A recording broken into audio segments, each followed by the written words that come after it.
You're not stuck because life is hard. You're stuck because you've become addicted to your own suffering. And that's not a motivational quote, it's a psychological fact you've been running from your entire life. Right now, as you're listening to this, you're sitting in at least 3 emotional traps you don't even recognize. Invisible cages you built yourself, locked from the inside, with keys you've convinced yourself don't exist. These aren't bad habits. They're not toxic people or limiting beliefs. There's something deeper, something that lives in the space between your thoughts and your reactions. And if you don't see them for what they are, they won't just hold you back. They'll quietly break you from the inside out. Today, I'm exposing 7 emotional traps that keep you imprisoned. And I promise you, by the end of this video, you'll recognize at least one cage you've been living in without ever knowing it had walls. Trap 1. Here's the trap nobody talks about. You've gotten comfortable in your suffering, not because you're weak, not because you're broken, but because pain, when it's familiar, feels safer than peace you've never known. Think about it. How many times have you almost escaped something that was hurting you, only to crawl right back in? That relationship that drained you, that job that crushed your soul, that version of yourself you swore you'd leave behind. You keep returning because your nervous system recognizes the pattern. And recognition, even when it's toxic, feels like home. There's a twisted comfort in knowing exactly how bad something will hurt. At least you know what to expect. At least you've rehearsed this pain before. But peace, growth, actual happiness, that's terrifying. Because you've never lived there. You don't know the language. You don't know the rules. So you stay. You wrap yourself in familiar suffering like a blanket made of thorns. And the sickest part? You start to believe this is just who you are. That maybe you're built for struggle. That maybe you don't deserve anything better. But here's the truth they don't tell you. Pain isn't your personality. It's just the only emotional climate you've learned to survive in. And every day you stay there, you're choosing the devil you know over the freedom you're afraid to meet. The comfort of your own pain is the first trap, and it's the foundation every other trap is built on. But that's just the surface, because once you get comfortable with pain, you start collecting it. Trap 2. You've been keeping score, and you don't even realize it. Every person who wronged you, every moment life didn't go your way, every injustice, betrayal, and disappointment, you've cataloged them all, filed them away in a mental vault you visit every single day. And you think you're just remembering, but what you're actually doing is collecting debt that will never be paid. This is the trap of resentment, the invisible scoreboard where you're both the accountant and the prisoner. You keep perfect records of who hurt you, who didn't show up, who chose someone else, who never apologized. And every time you replay those scenes, you're not healing. You're charging interest on old wounds. Here's what makes this trap so insidious. It feels righteous. It feels like you're honoring yourself by not forgetting. Like letting go would mean they got away with it. So you hold on. You carry every grudge like evidence, every memory like ammunition you might need someday. But the person you're really punishing? It's not them. They're out living their lives, probably not thinking about you at all. The person sitting in the courtroom, replaying the trial over and over, sentencing yourself to remember that's you. You've become your own warden. And the sickest part? You've convinced yourself this is strength, that remembering is somehow justice. But resentment isn't protecting you. It's a second mortgage on your soul. And the payments never stop. Forgiveness isn't about them. It never was. It's about putting down the weight you were never meant to carry. It's about firing yourself from the exhausting job of being both victim and prosecutor for the rest of your life. The moment you realize the scoreboard only exists in your head, you'll see the second trap for what it is, a prison you've been guarding yourself. And when you finally put down that weight, you realize you've been carrying something even heavier, something you perform every single day without knowing it. Trap 3. You're not feeling your emotions anymore, you're performing them. Somewhere along the way, you learned that certain feelings get you love, attention, or safety. So you started performing those feelings, even when you didn't actually feel them. You learned to be strong when you were terrified, to be fine when you were falling apart, to be grateful when you were angry, to be happy when you were numb. And now, Now, you don't even know which emotions are real and which ones are just lines you've rehearsed so many times, they feel like truth. This is emotional theater, and you've been on stage so long, you forgot there was ever an audience. You cry the way you think broken people cry. You laugh the way you think happy people laugh. You love the way you think you're supposed to love. But none of it touches you, because you're not living it. You're performing it. The trap is this. You became so good at showing people what they wanted to see, you lost access to what you actually feel. Your real emotions, the raw, ugly, inconvenient ones, got buried so deep, you need permission just to acknowledge they exist. So you perform strength while drowning in weakness. You perform confidence while suffocating in doubt. You perform healing while still bleeding from wounds no one's allowed to see. And every time someone says you're so strong or you're doing amazing, it's not validation. It's confirmation that the performance worked, that you fooled them, that you fooled yourself. But here's what nobody tells you. The more you perform emotion, the less you can access it. You become a stranger to your own inner life. And that distance, that gap between who you are and who you pretend to be, that's where the emptiness lives. You can't heal what you won't feel, and you can't feel what you're too busy performing. But here's where it gets darker. Because what happens when you perform so long, you forget who you really are. You start living in a fantasy, one that feels safer than reality ever could. Trap 4. Addiction to potential. You're in love with who you could be, and it's killing who you are. Every morning, you wake up thinking about the person you're going to become, the future version who has it all together, who's fit, focused, fearless, free. You can see them so clearly. And that vision, it's intoxicating. It's perfect. It's everything you're not. So you live there, in that beautiful fantasy of potential, where everything is possible and nothing has been tested, where you're always on the verge of transformation but never quite stepping into it. Because stepping into it would mean facing the gap, the distance between who you are and who you dream of being. This is the trap of potential. It's not procrastination. It's something more seductive. It's the comfort of infinite possibility.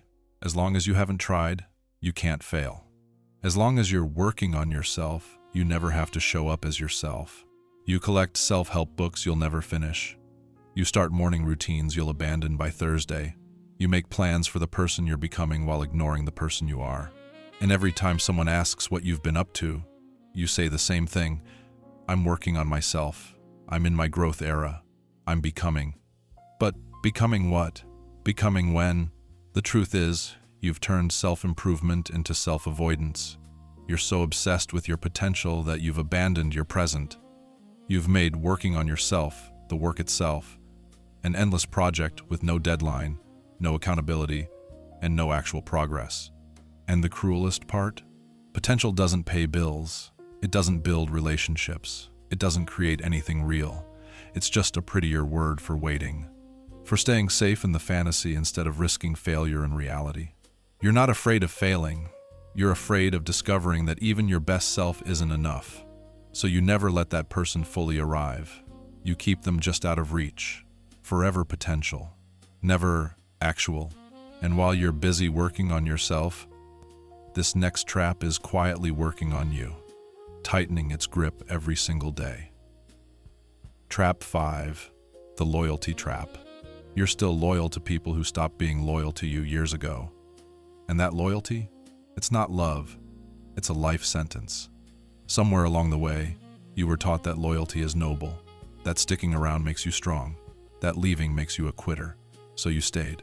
In friendships that died quietly, in relationships that turned cold, in versions of yourself that expired long ago. You tell yourself it's because you have history, because you've been through so much together, because they were there when nobody else was. And maybe that's true. But here's what's also true. You're honoring a past that no longer exists while sacrificing a future that's trying to arrive. This is the loyalty trap. The belief that staying is always better than leaving. That you owe people your presence just because they were once important. That growing past someone is a betrayal instead of evolution. So you drag dead relationships behind you like chains. You keep people in your life who drain you, dismiss you, or simply don't see you anymore. And every time you think about letting go, guilt whispers in your ear, "But remember when they helped you move? Remember that one time they showed up? Remember who they used to be?" But people aren't museums. You don't have to preserve them just because they once mattered. And you're not abandoning them by choosing yourself. You're just finally admitting what's been true for a long time, that you've both changed, that the connection isn't there anymore. That holding on isn't honoring the relationship, it's haunting it. The hardest truth about growth? Sometimes the people who helped you survive one chapter will suffocate you in the next, and staying loyal to who they were will cost you who you're becoming. Loyalty without reciprocity isn't devotion, it's self-erasure. And the moment you realize you're allowed to outgrow people without owing them an explanation, the trap loses its power. But even when you break free from people, there's one trap that follows you everywhere, one you carry in your own mind. Trap 6. Emotional time travel, 8 to 9:30. You're never actually here. You're living in a yesterday that won't let you go, or a tomorrow that hasn't arrived yet, and the only place life actually happens, you're never there. This is the trap of emotional time travel. Your body is in the present, but your mind is somewhere else, replaying conversations from 3 years ago, rewriting scenes that can't be changed, rehearsing arguments with people who aren't even in your life anymore. Or you're living in the future, anxious about things that haven't happened, preparing for disasters that might never come, building entire catastrophes in your head and then exhausting yourself trying to prevent them. Either way, you're absent. You're a ghost in your own life. Present, but not here. Alive, but not living. And here's what makes this trap so brutal. Every time you replay the past, you keep the wound fresh. You're not remembering, you're reliving. You're pouring new pain into old scars and wondering why they never heal. That breakup from 2 years ago, you've had it 500 more times in your head. That embarrassing moment, you've felt the shame again and again, like it just happened yesterday. The past becomes a haunted house you can't stop walking through. And the future becomes a minefield you're too terrified to step into. So you're stuck, trapped between regret and anxiety, between what if and if only. And the present moment, the only moment where peace actually exists, the only moment where life is actually happening, you miss it completely. You can't change what happened, you can't control what's coming, but you can waste your entire existence trying to do both. And that's exactly what this trap wants. It wants you everywhere except here, because here is where you'd actually have to feel. Here is where you'd have to face what is, instead of what was or what might be. The escape isn't complicated, it's just unbearably simple. Be here, now. Not perfectly, not forever, just for one breath, then another, because that's all you ever actually have. And the final trap? It's the one that makes all the others possible, the one that keeps every cage locked. Trap 7. The belief that escape is impossible. You've convinced yourself you're too broken to fix, too damaged to heal, too far gone to come back. This is the meta trap, the trap that guards all the other traps.